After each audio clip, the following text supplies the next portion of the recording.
Welcome to Finding a Better Way. We're going to talk about childhood trauma, adulthood trauma, and all the in between. I want to get down to the nitty gritty, the things that typically get shoved under the rug. It might be about marriage, friendships, motherhood, working out, or working in corporate America. But we will talk about finding joy in chaos. It's going to get messy, but thanks for tuning in. I'm your host, Holly. Now let's get real and hopefully relatable. Guys, welcome back to Finding a Better Way. I am so just discombobulated this morning. It's not been very good. Joey already knows, like, the freak out. First of all, y'all say hey to Joey. This is hopefully going to be on YouTube as long as, me or Joey edits it. We're going to figure that out. But anyways, we are so excited about today. Joey's going to fill us in on all the things. We're going to talk all the good things. But my morning's been kind of crap. So if that's you, if you're struggling too, just know that hopefully God's really going to come in and just guide this conversation. So I do have some notes. Okay, I have notes, but I'm really hoping that he just comes in and uses this for whatever it is we're supposed to do today, because I feel under attack. Joey's been feeling under attack. Like, we've both been on the struggle bus, and I think it's because we had this planned out. Yeah. I mean, maybe I'm crazy, but I feel like the past few days for me have been the worst that they've been. Yep. I've been more anxious too in the last several weeks last several days than I've been in a very long time. Yeah, I've not been doing well. And I just told Joey, and I'll just tell you guys too. So I'm like in the middle of trying to like do all the things and figure all the things out. And I tell Nick, I'm like, he didn't answer. He's my person. And I'm like, listen, I needed you to answer, but you didn't. You're busy. That's fine. I just want you to know I love you. Don't call me about to record. What does this man do? Joey knows. Ask me what the man did. He called you back. He called. So what did I do instead of being like, hey, baby, I'm recording? I said, I love you, but do you not know how to read? Which I said, my husband and I have been together for 21 years. And I was like, you at least said I love you first. I would have just been like, do you not know how to read? Yeah, that made me feel better, because Joey's like, I would have just texted mine and been like, do you not know how to read without the I love you? So like, I'm trying. Okay.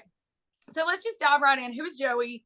Who is she to me? Why is she on the podcast? So I'm going to give you like a little bit of detail about her, just a little bit.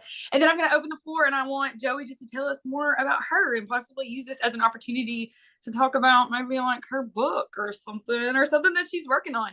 So Joey is, if you want to follow her on all of her socials, she's lots to smile about, which I love. And as I was writing that down this morning, I was like, like, we've both been in these seasons of just like, for lack of better terms. And then you go, and I'm like, what is her tag? So I can obviously tell everybody, go follow her, because her content is so relatable. Then I'm like, lots to smile about. And I'm like, Joey's tag is stepping on mine and her toes, because in the middle of the chaos, we do have a lot to smile about. And you want to know a secret about that? Yes, I do. That was my AIM name back in the day. No, it wasn't. Yeah. So when I was creating my TikTok account, I was like, what's something that describes my life? Lots to smile about. Still true now, even when I'm, well into my 30s, as it was. I love that. 20 years ago. Also, though, let me just say, as someone who is a loan officer for 9 years, that's a good one, because I would have 30s, 40s-year-olds come in to get loans, and I'm asking them, like, what's your email address so we can e-sign? And they're like, smack that 69. You just told me that. We're in the bank. You're 30. You're 37 years old. What do you mean? So you just said that out loud. I know. Yeah. Did you mean to say that? And then I'm like, haha, it's a joke. And I'm really sending DocuSign documents for a truck loan to someone with smack that 69 as their email. It's time to change it. Yeah. It's time to change it.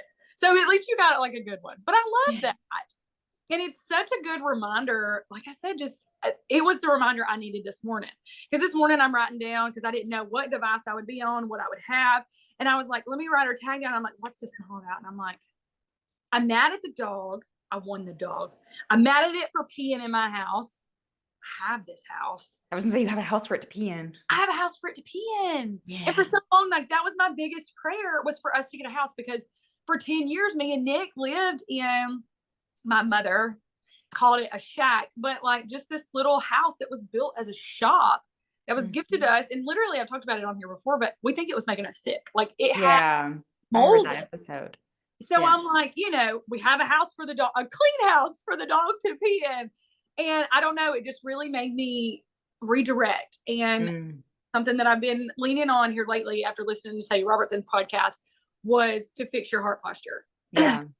And I feel like no matter what you're going through, like reading your tag is like a fixing of your heart posture. Like it made me sit up and be like, okay, God was like, listen, let's humble yourself real quick. So, Yeah. all right, guys. So that's her tag. She's a wife. She's a mom. She's a writer. She's a YouTuber. She's a content creator. And most importantly, she's a friend. I get to call her friend. And she's not one of those friends that like needs me every day. And I feel like I do need her every day, but I'm so busy. I don't even think to text her.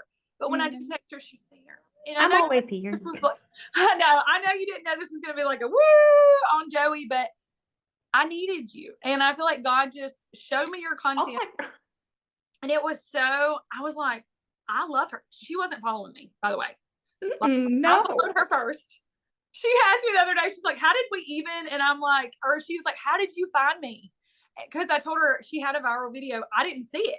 Yeah, I thought you were here from the job layoff situation. Yeah. And she told me about it. Obviously, I went and looked, but no, I was like, literally, I'm scrolling my FYP. Your video comes across, it pulled me in, and I was like, I like this girl. And then she's a writer, and you guys know I want to write a book. I'm dragging my feet. Joey's trying to help me out. We won't talk about that right now. But, anyways, so as a friend and a Jesus lover and a writer and all the things, tell us something, anything, whatever you want the world to hear. I'm just so excited that you're here. Thank you for having me. I mean, good grief. I found you because of your podcast post. You were like sitting in front of a mirror and I think curling your hair. Probably. And like wrote some stat about your podcast. And a thing about me is like I will listen to a podcast all day, every day. That's like 90% of the day. My head has a headphone in it. And I realized you were following me and I was like, this girl's got an audience. Like, what is she doing following me? I'm a nobody. And your content was just so similar to my heart that I was like, it's not every day. And you know this and you get this because there are certain kinds of people in this world. And I would classify us as like givers. And givers don't often find other givers as friends. We find takers. And takers take everything, and we're just going to keep giving and giving and giving and not getting any of that back. And so it was just really kind of sobering to be like, oh, wait, hold on. This person's a lot like me. And so I feel like that's kind of how we connected. Obviously, I never expected to be like buddies, which I'm so glad about. But yeah, so about me, I guess the most interesting thing about me is that I wrote a book, or I published a book in 2014, and I was too afraid to do any marketing for it. This is my favorite story, by the way. Sorry?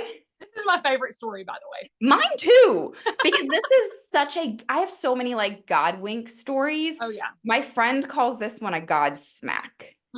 Because since I'm 10 years old, I've known I wanted to be a writer. I have journals from when I'm 10 years old about wanting to be a writer. I wrote this book mainly just because I wanted to see if I could do it. I was a blogger at the time. I had a little bit of an audience online, sold maybe 100 copies, did not market it, was too afraid, settled into a very normal, comfortable life, working a very normal, regular job, and got laid off from that very normal, regular job, very unexpectedly, no severance, panicked. I had been praying for weeks and weeks about wanting to like somehow connect with people and encourage them and share with them, right? Like I love to share. And that's where the Lots to Smile About TikTok account came from. God was preparing that. I have the journal entries that I'm praying and he's answering. And I had this TikTok account. I had it in my mind and written down on paper that I was launching the TikTok account on February 28th of that year. That morning, I woke up, I posted the first video, which was like me making some kind of salad because I work from home and keep my kid home. Yeah. And I had journaled that morning that I keep hearing, share your stories. Share your stories. And I don't know if that's from God. I feel like it is. I'm excited to, and I'm ready to, and I'm willing to, but I don't know what that looks like. Show me what it looks like. Yeah. Holly. Several hours later, so this was maybe 5, 6 o'clock in the morning. By Yeah. 9 o'clock that morning, I'd gotten laid off. By Oh, 1 o'clock that day. that day, Oh, I God. had gotten I laid off. have goosebumps. I prayed the second I got off the Zoom call, and I was like, what do I do? Because I was a breadwinning mom too. So like, Yeah. I made the money in our family. Yeah. Like, we're millennials. We live paycheck to paycheck. We didn't have a huge saving account. I'm freaking out. Mm-hmm. And an odd peace just came over me. Mm-hmm. And the two things I heard was share it. Yeah. And none of this is real. I don't really know what that's supposed to I mean. have like such bad goosebumps right now. So I posted on TikTok a very raw, like no makeup, Mm-hmm. greasy hair, just Yeah. like showed up exactly as who I was in that moment. And I was like, hi, you don't know me, but this is my situation. I wrote this book years ago. Yeah. I made it as cheap as possible on Amazon. If you could maybe throw $2.99 at a book and help a mom out, cool. That'd be awesome. Yeah.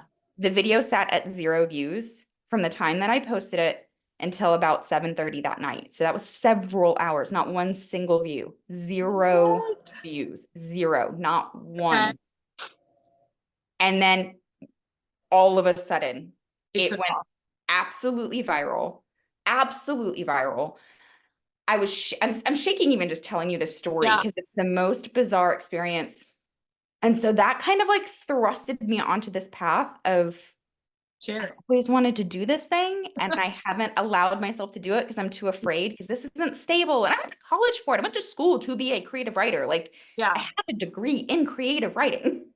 And yet, like you find all the ways to convince yourself you're not supposed to do Yeah. it. I feel But that. God, But God. but God. I feel that. And that's kind of how I ended up here. How I ended up on TikTok at all. I had 1 follower on that account when I posted that video. Yeah. 1, 0. Like I had gone from nothing to whatever's happening right now. Yeah. And I get kind of knocked around a little bit. And maybe this is something we can talk about as far as like doubt and Mm-hmm. insecurity and Yeah. questioning and all of that kind of stuff. And I go like real hard in a direction, like, no, this is what I'm called to do. And then it's like, oh, wait, never mind. I'm going to quiet and be Yeah. still and not post anything or not connect with people. But every time I show up, somebody somewhere messages me. And it's either about a TikTok video I made, a blog post I wrote, something they read in the books that I've published, because I've now since published a second book. The sequel to that came out last year. And it's like every so often God is trying to say, like, hey, Yeah. you're supposed to do this. Supposed to do this. And I'm still here. Yeah. I forget that. Especially in the world today. It's so easy to be like, okay, I'm not worthy. I can't do this because you want to, well, it's like this podcast. Mhm. I feel so called for so many weeks now. I have felt God just podcast. And I'm like, what do you want from me? I am doing the freaking podcast. You know, I'm looking at God like, I'm doing the podcast, sir. And it's not making me money. It's paying for itself, but it's not making me money. It's growing, but it's very just almost linear. It's not, it's very gradual, it's very small. And like, what are you trying to do? And I'll hear these little, like, just still voices. And it's like, it is not for the 99. Mm-mm. And I'm like, there's no sense in quoting scripture to me. What do you mean? Yeah. And he's like, it's for that one. Yeah. Every single day I have an email or a text from, which I didn't even know people could do this. This is new for me, but a text from where they're listening to the podcast or an Instagram direct message. And I'm like, because they are pouring their heart out to me. Mm-hmm. I am getting books. I'm getting books of, I needed this so bad. I was at the bottom of the barrel, but you. And I'm like, I always try to reiterate, I'm like, anything good you hear on this is definitely coming from God. The rambles and the silliness and all that is Holly. But the goodness that you hear, if anything, it's coming from God. But none of that is a mistake. Make it very clear. None of that, the silliness in your personality is what is magnetic. and drawing the people in so that they hear the message that is meant to be shared with them. So I want to make it very clear that it's not a mistake. You're gonna That make me cry. and I mean this to you, and I mean this to anybody that's listening Yeah. and to myself, because sometimes I need the reminder too that Yeah. the thing you're passionate about, the thing that comes easiest to you, that maybe every so often people will compliment you on, you're like, oh, whatever, it's just like something that I do, like whatever. Like I've been complimented on my writing my whole life, and I'm like, whatever, it's just something I do. This is something I I, thought it was something everybody could do. yeah. You talk in a way, I was listening to your podcast, I don't even remember what episode it was, and it was like, girls should be a preacher. I'm not lying. Like you have the ability. What I wouldn't give to be able to talk like Yeah. that, I can write it out. I could write your scripts, but I can't deliver the message that way. I get very like stage frighty. I do not do well with public speaking, and you just talk so eloquently that I feel like the brand of personality that you have is not a mistake because you're drawing in the people that need to see that you can be a very normal and real person Yeah. with a marred past, Mhm. with very secular experiences in the world, Yeah. and still love Jesus. Yes, that's it. That's all I want to do. That's what I feel called to do. I Yeah. feel like because and here's what's crazy is what you're talking about, like what you're making me feel like is a beautiful piece. And I'm like, okay, maybe I am doing what I'm supposed to be doing. It's like just a little, it's a God wink that you're like, okay, it's like God is using you to like, here's what it is. Here's what it looks like Mhm. from my point of view. But my whole life, like people said that I talked too much. I was too loud. I was too this. You're too weird. You're never going to go anywhere. I didn't go to college and I got pregnant in high school and they're like, you're just a statistic. And then I grew up and I found the church. Well, the problem is I found the church, not God. Mm. So I was looking for God. I was looking for Christ and I got met with the church and the church was like, well, okay, come to us. But then I became like this, I don't know, almost like this, hey, look, we accepted her in our box. Okay. So you can come to our box. But it's not like it wasn't in a positive way. Yeah. It was like, okay, well, don't say that part. Leave that part out. Just tell them about this, but don't tell them you were also doing this. And I became so confused in Christianity. And I was like, I don't want no part of this. Do you have church hurt too? Oh, girl, yes. I was raised in the Catholic Church. Of course I have church.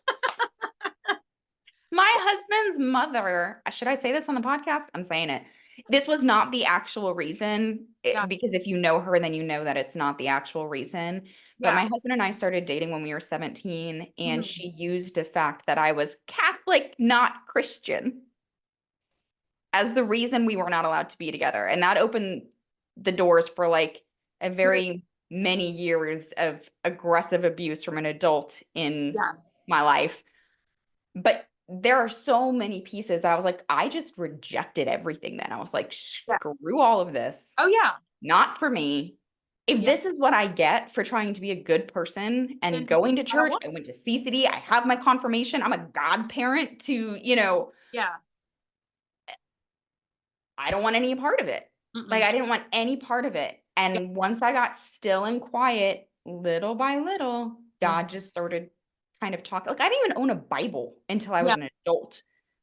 Yeah. And the first the first Bible I ever got was from my mother-in-law for our wedding. And a year, I never opened it because it was from my mother-in-law. Yeah. A year later, our dog ate it. Along with our wedding album. So if we're looking for symbolism, I guess there really isn't any there because Yeah. our marriage is still intact. But yeah, I got my own Bible several years later, and that's when I started to listen to different podcasts that were allowing me to hear God and Jesus and having the people in my life that started to kind of lead me to the water, I guess, Yeah. that weren't doing it in a judgmental way. Yes. I get that. I get that. That's what it took for me. We had a preacher and he's not a preacher anymore, and there's some controversy with it, but eventually me and Nick had been married a few years, and we found this preacher who like used to sell drugs and like used to do all the things and was just at the bottom of the barrel, and now he's a preacher and he's talking about what God has done in his life and all the things. Now there's controversy about it now because he kind of fell away from that, but I'm like, I don't know what his, I don't know what it's going to look like for him when he passes. I don't know what his conversation with God is going to be. I don't know, but what I do know, I know that he is going, like God is going to tell this man, you brought her to me. Because of your story and you sharing it the way you did, you introduced me to her. None of it is a mistake. Yeah. None of it is a mistake. And on that same line, because you were just talking about like the podcast and not knowing what it's for and that you keep being told to do it and it's for the one, not for the 99. It may not also be for right now either. You don't know what you're planting because again, if you look at the book that I published in 2014 from the perspective of success, was it successful? Absolutely not. Did I enjoy every second of doing it? Sure did. Was I proud to have done it? Absolutely. Did I know when I published it that 9 years later it was going to be the thing that saved me and my family for a year? Couldn't have known that. Yeah. So do the thing anyway. Do it anyway. Do it now because you feel like it's what you're supposed to be doing. Don't worry so much about how it's going to pay you back later. I can't deal with this right now. Do you want to know the craziest thing? Yes. I recorded, and I'm going to show you because I'm wearing the same thing. I haven't edited it, so I'm not going to like show you everything, but I want to show you real live that it was this morning. So we're going to go to a TikTok and we're going to go to my drafts. And from today, I don't know, don't look at all the mess, but from today, okay, I recorded something basically talking about what we're talking about now. And I was like, it also used it in a sense of comparison. So when I was at the bank, I was so unhappy and I felt so led to photography. And I'm like, I can't do that full time. It is not a full-time job. I know that God has given me this ability, but he doesn't know what the bill situation is. I know. I'm like, God, you're not here. You don't know. Can you pay the bills? And I kept feeling like when I would give him some sass, I would feel it right back. I'd feel like him knock my jaw and be like, I can handle the bills. I think after all the things, have you read the Bible? I've done a few things. I can handle your bills, Holly.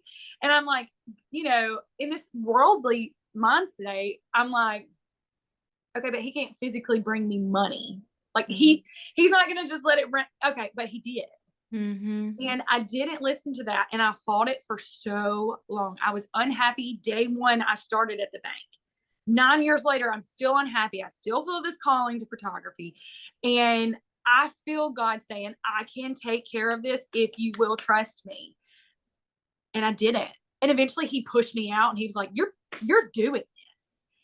But because I had planted little seeds along the way, it wasn't just a complete drought when he finally shoved me over the edge, because he's not going to do that to us, not having us prepared. And sometimes it's hard to see that, especially like when you're going through it. But it's like even what me and Nick went through 8 years ago. And we've talked about that.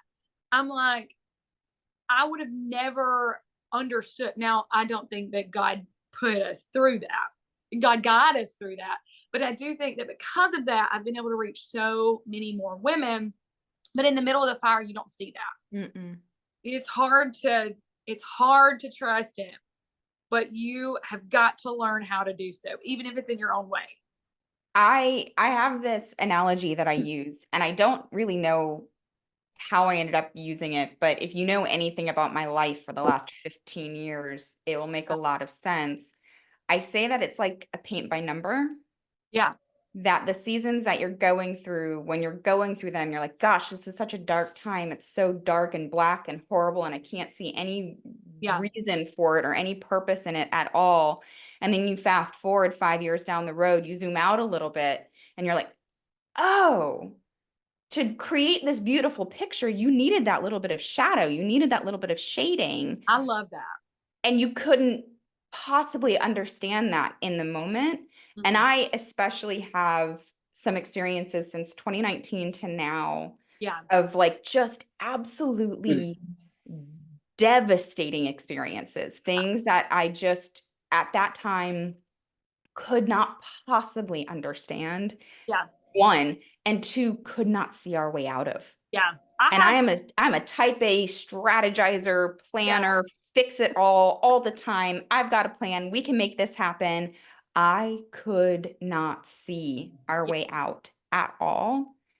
And little by little, things that I thought were devastating disasters were really actually just sort of nudging us off the path we were on Yeah. to lead us where we were supposed to go. Oh, yeah. It was just like, I don't know, like I imagine it like you're walking and all of a sudden the mountain next to you starts to crumble. So you kind of move over a little bit and then you move over a little bit more. And then the next thing you know, and you're in the middle of this forest and you're like, this is not at all where I planned to end up, but here we are. And Yeah. then the sun starts to shine through the trees and it reveals something gorgeous and beautiful in front of you. And you're like, oh, Because it's God's plan it's over. God's plan. But your plan had you on the path that was crumbling, but it was comfortable and you knew where it was going, or so you Yeah. thought. Yeah. I love that. I love that so much because that's how I understand that. That's like a Mhm. good analogy that's easily understandable because I'm like, that's me so many times. And it's so easy for me to be like, Joey, listen, this is God's plan. God has, this is what is in store for you. And I can so boldly and confidently tell you that. But then if I look in the mirror, I'm like, God doesn't have you. It's not going to work out. Go on the crumbly path. Why? And that's so I just had this conversation with a friend 2 weeks ago. We went and met up at a playground, and she's an amazing photographer, and she did my branding photographs that are on my website and everything. And she's Yeah. so talented. And I'm like, why won't you freaking do the thing? Do it. Yeah. Do the thing. Do the thing. And she's like, I don't know. I'm so afraid, but I trust you. And like she like mirrors all of that right back to me. And I'm like, I feel really insecure. Like, I don't think I could do this. And she's like, you just told me I could. Yeah. Holly, am I remembering this correctly? Ooh, my brain is a fuzzy, fuzzy place. Um, Sorry. Can you hear her? no, Okay. I didn't know if she was being I a heard distraction. that. She's in here. What was that? Okay. Go find out. Okay. Your brain fog. You, I was listening to a podcast. I'm pretty Uh-huh. sure it was your podcast, and I Uh-huh. was in the middle of a horrendous storm. Should not have been driving. Should probably have pulled over onto the Yeah. side of the road because I also had my very precious cargo in the car, my Oh, child. yeah. Was it your podcast that talked about turning on a random road, going the long way home, and it ended up taking you to Sunshine? Oh, You were in a rush and you were coming home from somewhere. possibly. Do you know how Someone many had times I've been gymnastics, here? maybe? Was one of your kids in gymnastics? Yes. Oh, that was mine. That was yours. Okay, Yes. yes. Where you Yes. like took the long way, even Yes. though you were like, this doesn't make any sense, and you Yeah. didn't drive through a lick of the Oh storm. my gosh. I felt so led. I was in the worst traffic ever.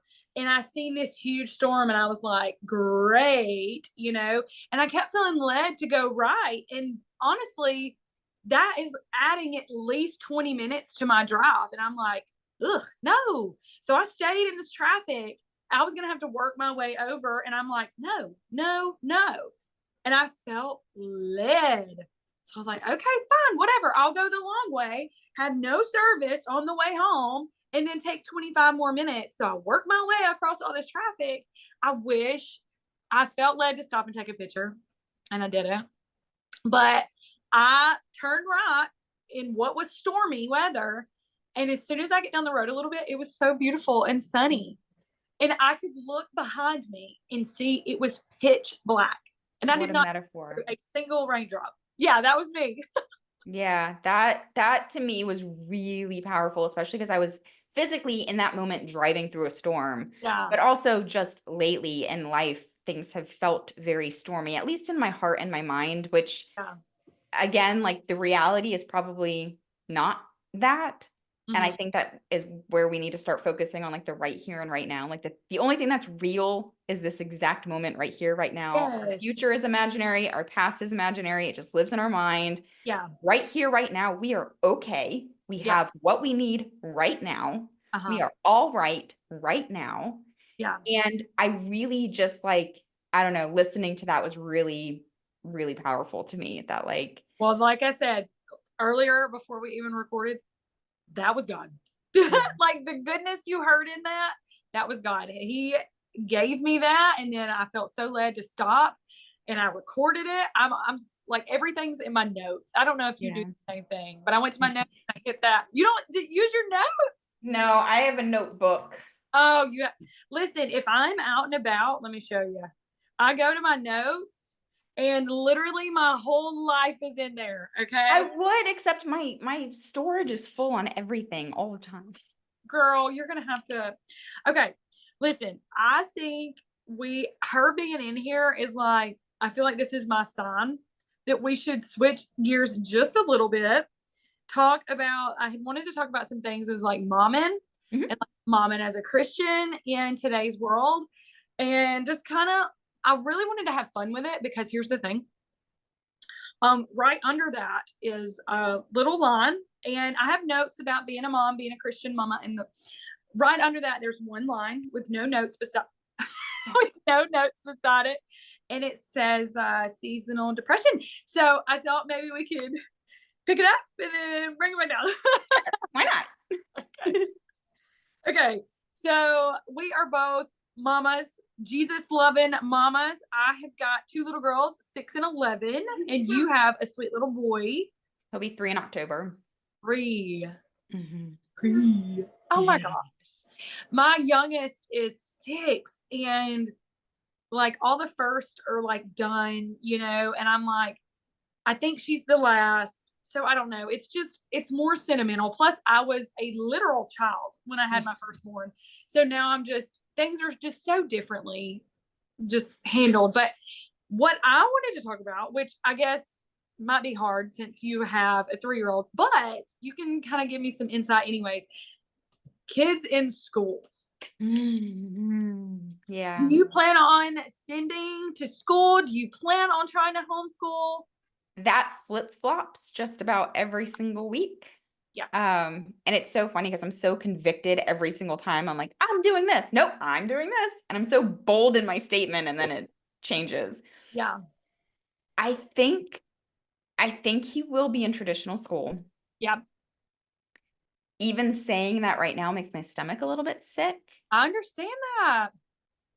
But my kind of goes back to the conversation we were just having. I have to trust my instincts on things because Yeah. I don't ever know if it's my instinct or if it's God. Yeah. But right now, my instinct is that he will be going to school. Yeah. He's in part-time preschool now. He just started literally yesterday. Oh wow. How's that going?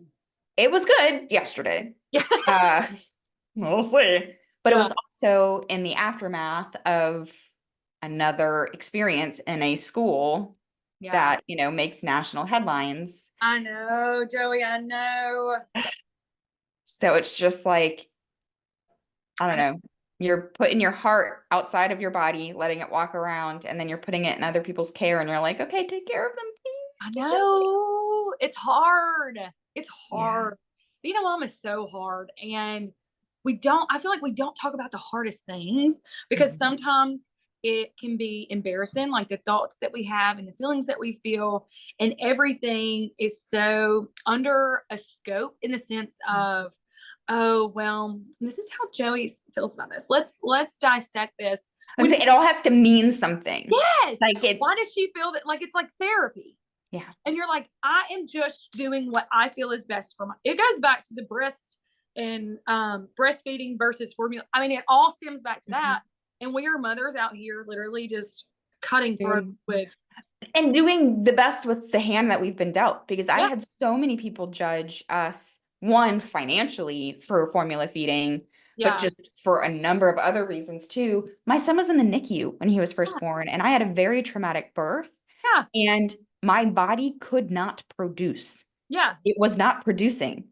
I was I was doing everything I could. Yeah. Nothing was happening. And at some point I had to just look myself in the mirror and be like, You're you're doing, giving all you can. yes. He needs food.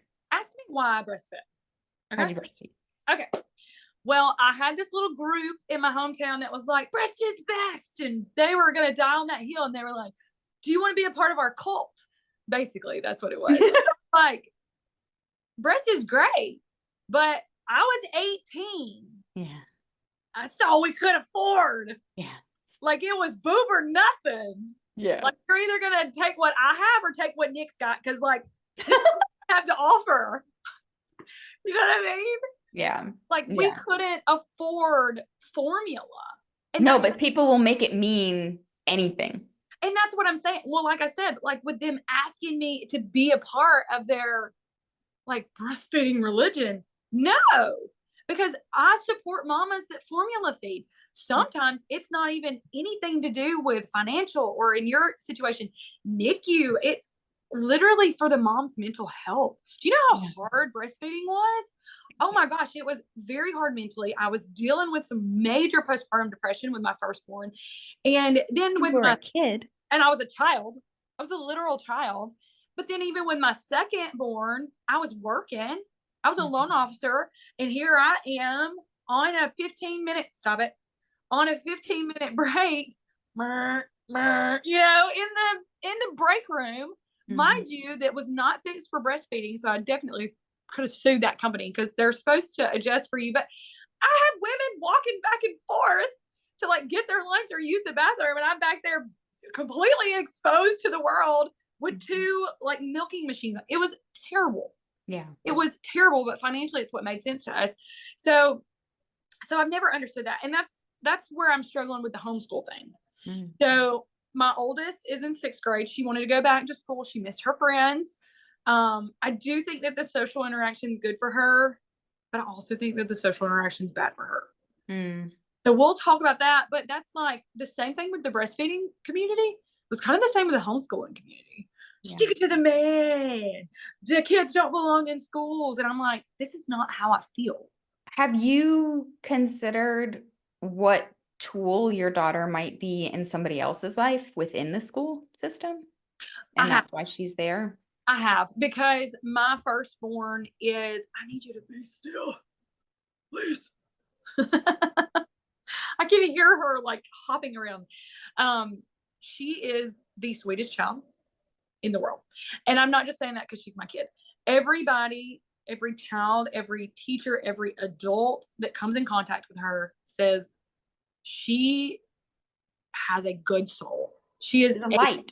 Yes. And I get text messages from her teachers. And these are new teachers, so they don't know her. And they're like, oh my gosh, she was such a light in school today. Literally, her teacher texted me yesterday and was like, she stayed after class to help. And I'm like, this is her. This is who she is. Now, the second child you got to watch out for. But it's who she is. And I know that people need that. But then, like, I know. Use and things like that. And I'm like, and here's the biggest problem right now. So in 6th grade, so she'll be 12 this year. So they're all 12, 13. They're hormonal.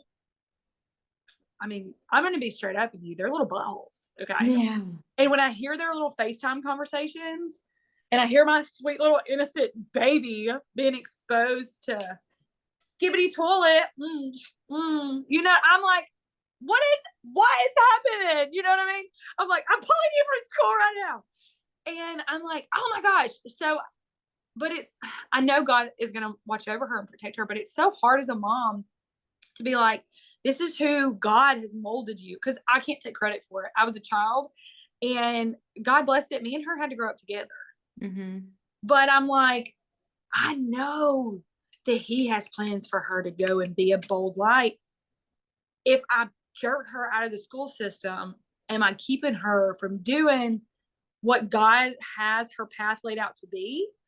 Or am I protecting her from these psychopaths that are attacking our school systems and attacking our children? Yeah. And I think the only way to know the answer to that is to pray over it and like hope that you hear the answer somehow, which I'm not a baby Christian, but I'm definitely a baby out word Christian, if that makes sense, like where I'm living boldly out loud as a Christian. Like if somebody asked me to pray for them right here, right now, loud over, like I don't pray out loud. I Yeah. pray in a journal. But again, I'm a writer, so like I Well, write more yeah. than I can speak. Mhm. And so I'm still very much learning how to hear the guidance there, but I've also always been a bit of like not empath, but like I'm very aware of like how everybody else is feeling Yeah. and energies in a room and Mhm. oh, it's probably a trauma response from being a child in home, but like I feel that. Relatable. yeah. Yeah, where you're just trying to like ascertain, and honestly, I don't know that we ever know that we're making the right choice. Yeah. I feel like this is being put on my heart, and I know it's for me, and I'm hoping maybe it's for somebody else that's maybe listening. But so many times I'll pray and I'm like, okay, where you at? God, you expect it. This is how I talk to God. Okay. I know that he's like, this is Hood Rat Holly, and I'm trying my best. You know what I mean? And I'll be like, I'm talking to you, I'm praying, I'm gonna need an answer. Like you said, come to me, and I'm coming to you, and you're not answering me. And I like right now, I feel it in my mind. He has sent the Holy Spirit to be like, if you would shut up. Mm-hmm. Sometimes you have to shut up. And I hate that word. We don't say shut up a lot in this house, but I'm feeling like that's what I'm supposed to say. Sometimes you've got to shut up because God is trying to get that. He's trying to use the Holy Spirit. He's trying to use your own thoughts. He's trying to get it in your mind, but you can't be still. You are so caught up in the chaos of, okay, did the video that I posted earlier, did it do good? Did I send it to enough people? What about that one girl that commented on that post? What is my daughter going to wear to school tomorrow? Should I pack them a lunch? What if we get up like you are so full of what's going on in the world that when God is trying to put something on your plate and tell you something, you cannot hear him over the mess. Mm-mm. It's like walking into a stadium at like an NFL game and you're expecting to be able to say something and get anybody's attention. Yeah. That's God. Yeah. God is, your mind is that stadium, and he's walking in and he's like, I'm trying to hear you. Yeah. and you can't hear him over the noise. And it's interesting because I didn't really ever know if I was going to be a parent or not. It wasn't something that I was like, I always want to be a mom. Yeah. That's why we waited as long as we did to have children. Yeah. And I've learned so much clarity about what our relationship with Christ should actually look like Yeah. now that I'm a parent. But I also see it a little differently because I'm on both ends of it now, where like for instance my son woke up this morning and asked for something and I was like, yeah, we can do that, we will do that. We need to eat breakfast, we Yeah. need to go to the bathroom, we need to get some clothes on, and Yeah. then we'll do this thing. You need to Yeah. be patient, and I use that word so often. I have zero patience. I have no chill Oh, in same. my life, zero. Same. And we were last year we were preparing for his second birthday and he loved Buzz Lightyear at the time, still does. Yeah. But we had so much fun leaning so hard into all of the things that he loves so much and like giving those things to him, and how much joy we got out of being able to give him those things and watch him experience it. And I was like, oh, is that how God feels when he gives us this gift of like being able to talk or being able to Oh, write? And we're using those gifts, but we discredit them because it's too easy for us. ah, And he's like, I just gave that to you. that's good. Enjoy it. Yes. Let other people see the light of you experiencing that thing. Yes. So it's like, it's so odd how like being a parent has shaped my Yes. relationship with Christ. Yes. Well, because we are to look at him as our father, because Yeah. that's what he is, and we're his children. And that's a subject for a different time, but we'll definitely have to go back into like his children and loving his children for who that, you know what I mean? All of his Mhm. children. I feel Mhm. like we could have a whole episode on that, especially with Yeah. both of our traumas. We could have just a big old trauma dump.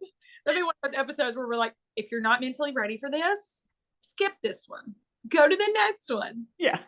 Okay, so on the mom topic, before we switch in really fast to what we've been dealing with. Okay, give me your heart. What do you think is the hardest part about being a mom? Okay. I know I'm putting you on the spot. No, you're not, because it's something I think about a lot. Um, it's it's having to meet everybody else's needs and not having your own be Ooh. like fulfilled as easily. And it's not that nobody else is fulfilling them. It's I'm not making my needs as much of a priority. Yep. And so I've always said, and I've said it forever, that I was too selfish to be a parent. And Mhm. I realized very quickly after my son was born, I was like, nope, that's not true, because I am incapable of being selfish with Yeah. this human. Yeah. It is not possible. I will give you my whole world. Yeah. But that doesn't mean that I'm not a human being and that I respond to situations differently depending on how my needs have been met at any given moment. Yep. And I have a tendency, we're givers. I have a tendency to give and give and give and then snap. That's me. Yeah. Yeah. Yeah. I feel that. I very much so I had wrote down mom guilt, Mm, and just kind of the hustle mentality that we're in. How do we make money? How do we do more? And it really does stem from just being a child and wanting more, like mm, more. But when I think about what I wanted more of, if I genuinely, like, I just wanted more time with my dad. I didn't yeah. actually want more things. And I'm Yeah. like, we're out here working 14 jobs. Like, we're doing TikTok shop and Amazon affiliate. And we also have a part-time job or a full-time job. And they want us. Yeah. I Like, think about that a lot. finding that balance and everything. So, Yeah. but what you said is completely relatable, because I struggle with that, especially in my marriage. So this is not exactly on the mom field, but I do that with Nick. So I Mhm. give and give and give and give. And I don't really expect anything in return, but what I want, if I don't tell him, it's not fair. But what Mhm. I want is for a thank you for supper, babe. Just a little peck on the cheek, a thank you. Or I watched you cook and you slaved over it. Thank you so much. I mean, just something small like that. That's all. I don't need him to come in here and like rub my feet because of it and give me 10 cookies and then put it on Instagram that my wife cooked supper tonight. And because I'm not telling him, hey, I just need some small things, I eventually snap and I'm like, I've been cooking every day. And in his brain, he's like, I thought everything was fine. Yeah. Like, Yeah, I we've thought, had a lot of that yeah. in the last couple of years, especially since being a parent. Love languages are a big deal Oh, yeah. because I show love the way I receive love, and my husband and I could not have more opposite love Same, languages. same. And like you're talking right now, we were like, I just need a thank you. And I get that. Like my husband has trained my son, even like I put food on the thank you for cooking dinner, mom. Like Yeah. I get that. But then I see your TikToks of you guys just like hanging out in the bathroom, just chilling, having a good time together. And I'm like, I miss that. Yeah. Like we don't have that in our season of marriage. We're like, we've been friends since we're 13 years old. Yeah. And so I'm sure it's in there somewhere, Yeah. you know, but right now we are surviving. Yeah. That's Yeah. relatable. And that's where me and Nick was, honestly, until we recorded the roommate stage. And Hmm. that pushed us into some uncomfortable territory because we had not brought this up. We had not Hmm. talked about this since it all happened. Hmm. And for a while it was really, really tough, but it allowed us to bring back that communication. Yeah, And like breaks walls down. oh my gosh, yes, because what Yeah. we realized, which was so, it sucked, but what we realized is that we were back in the roommate stage. Now, Hmm. luckily, we had not brought in other outside parties, but we were back in the roommate stage and we Hmm. were just living life and we weren't Hmm. spending time with each other. We weren't hanging out with each other. We weren't having fun.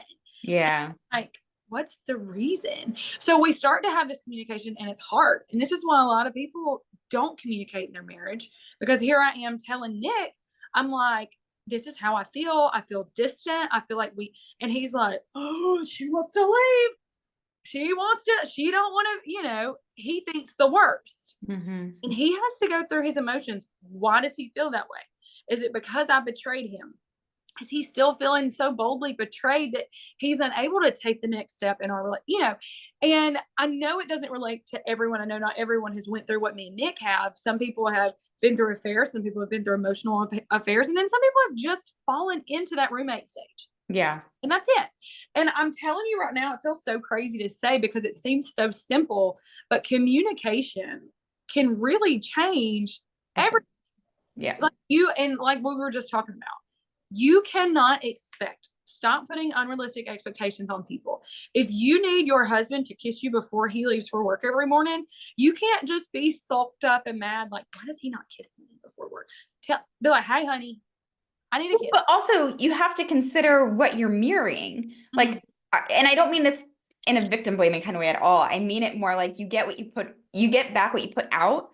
And like, I'm sorry, but if my husband was being a sulky, sour mess, I want to get out of there as fast as I possibly can. I don't want to seek him out and be like, let me kiss you before I leave for work. You know, like true. I have to kind of remember sometimes to be the mirror. Yeah.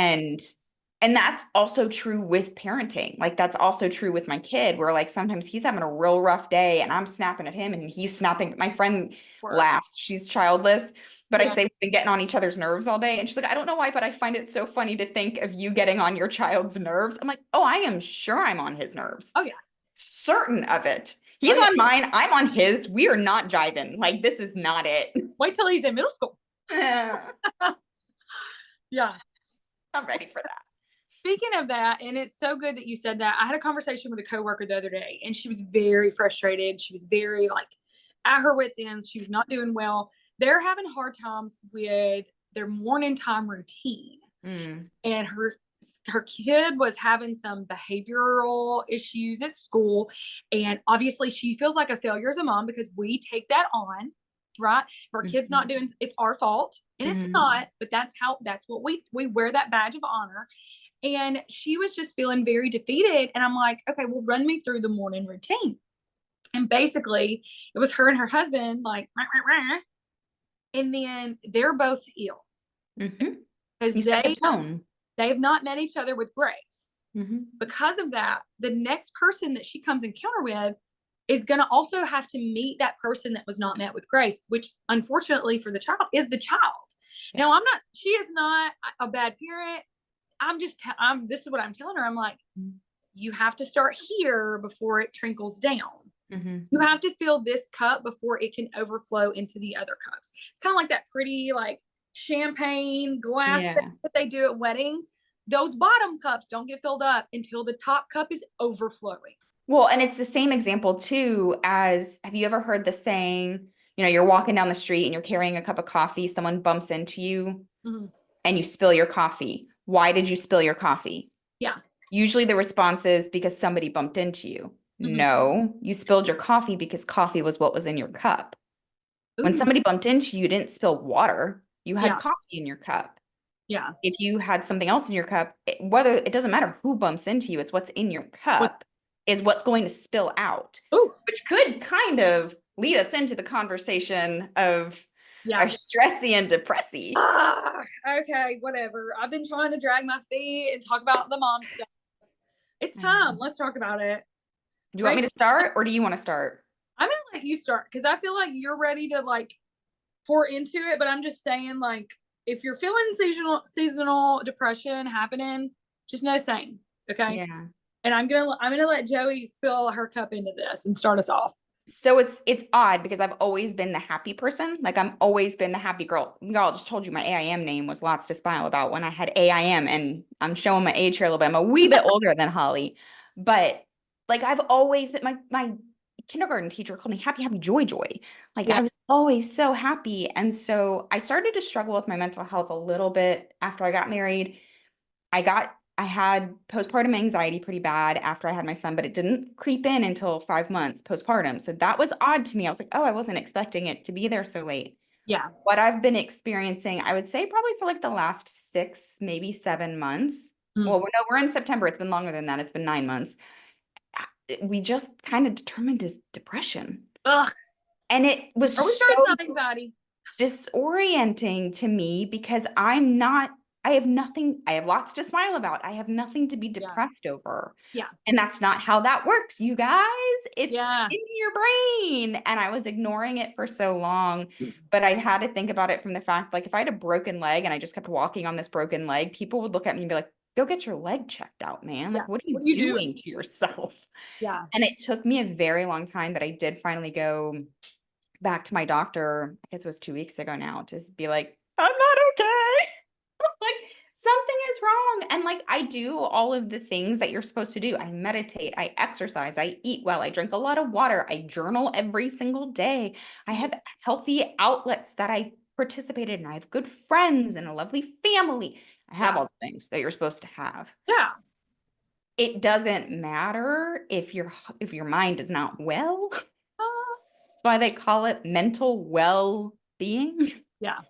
And so yeah, and it was extremely disorienting because I'm a go-getter, I'm a do-itter. I want all the things. The example I gave to my doctor is I'm a kind of person, my alarm goes off at 5 a.m. and I am excited. I get Yeah. up, I don't hit snooze, and this has been my whole life. When I Yeah. was in high school, my alarm would go off at 4:50, which was really 4:30 because my alarm was set 20 minutes early. This is insane. It's insane behavior. But I was always just so excited to get up for the day. Yeah. And I told my doctor that I was like, something that made me realize something was really wrong Mhm. is my alarm would go off. And my first thought was, I don't want to be awake right now. And it's not that I was tired, I Mhm. just didn't want to do it. Yeah. I don't like that feeling. I know. I feel you. Yeah. I haven't actually felt depression. I've been sad, but I Hmm. haven't actually felt depressed since I had my first child Yeah. almost 12 years ago now. Yeah. So, for probably the past couple of months, I have told my husband I'm sad. Hmm. And just like you, I've always been the happy friend. Hmm. So he's like, "Mm, you know, You're fine. it's fine. You're fine. You're the happy person. I'm You're fine. I'm always fine. And I was like, I am fine. You're fine. So I'm looking in the mirror and I'm going to try so hard not to get emotional, but I'm looking in the mirror and I'm like, you're not okay. And I'm like, yes, Hmm. you are. Yes, you are. Do my makeup, go to work, do the things. I am irritable. I'm easily agitated with my children. I'm easily angered at my husband. Things that I thought I had prayed about and let go are bothering me. And I start thinking about all the things that make me sad because that's what Satan does. I start saying, I'm depressed. So I start telling Nick, I'm like, I know I've been telling you I'm sad, but I think that I've hit a point of depression. And he's like, well, he is acting like it's, and this is not on Nick, but he's acting like it's just coming out of nowhere. And Hmm. I've been telling you I'm sad and you've not been listening. And he's like, what can I do? And I'm like, I don't know. Yeah. I'm sad. And because I'm saying this stuff out loud, our words have so much power. I'm Of saying course. it out loud. Satan's like, Ooh, I've got her now. yeah, you don't talk to your mom. Your brother hasn't talked to you in 2 years. I start these things that eat at me that I prayed so hard for. Now I'm like, oh yeah, I don't talk to them. I don't have a relationship with anybody. I have no friends. Nobody likes me. And this is what I'm thinking. So I wake up every morning. I've been sleeping late. I'm like you.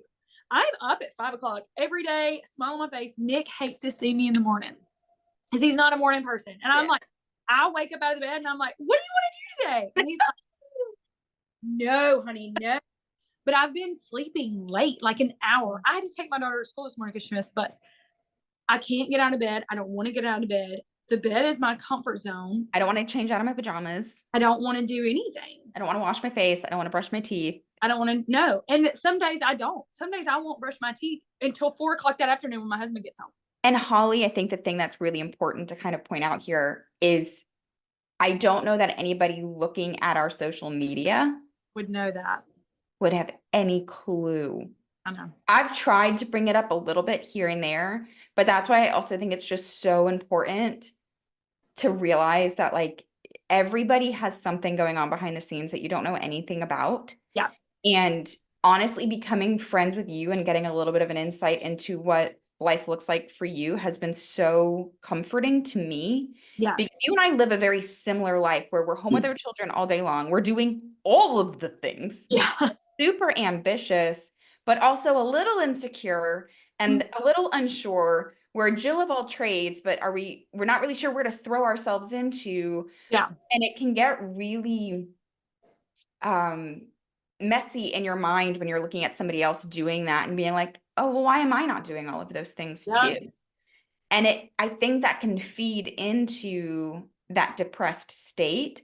But again, I think it all kind of boils back down to what you're putting, like how are you fulfilling your own needs?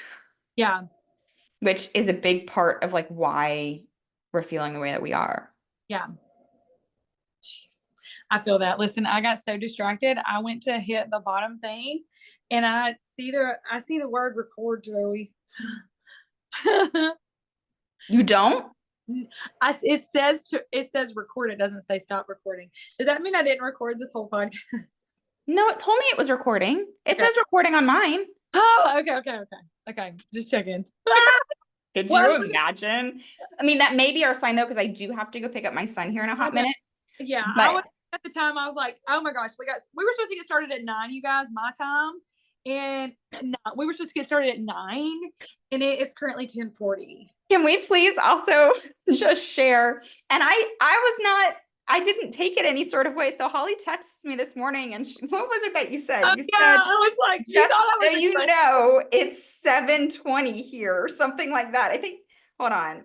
We have a lot of messages in between here. Oh, where is it? You said something like, just so you know, it's 7. Oh, I wanted to let you know it's 7:20 here. That's And I was all. like, yes, I realized you're an hour behind us. I thought she was trying to tell me what time zone she No, I was struggling. She was trying to send me a message and Siri like cut her off. But all I got was, just so you know, I wanted to let you know it. That's it, and it was worded that like, just so you know. This Well, is and what. there was this split second where I was like, did I accidentally just call her maybe? Like, did I somehow? And I was Yeah. like, no, I know I didn't. Well, when you text me back, I was like, God, I was like, that sounded so aggressive. And No, that's and I didn't take it aggressively at all. At all. But again, I think, ooh, that can relate in. It's how you meet somebody with empathy and understanding. Because it. I Instead of know taking it and you running. and couldn't imagine you being like, just so you know.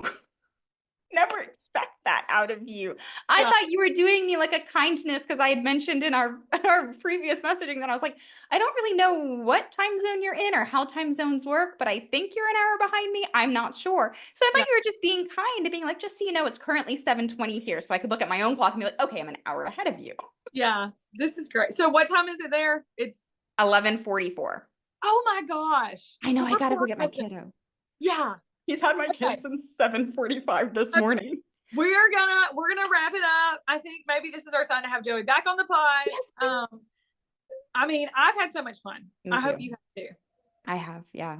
I'm excited. Thank you for joining us today. Thank you for having me. All right, guys. We'll catch you next time. Bye.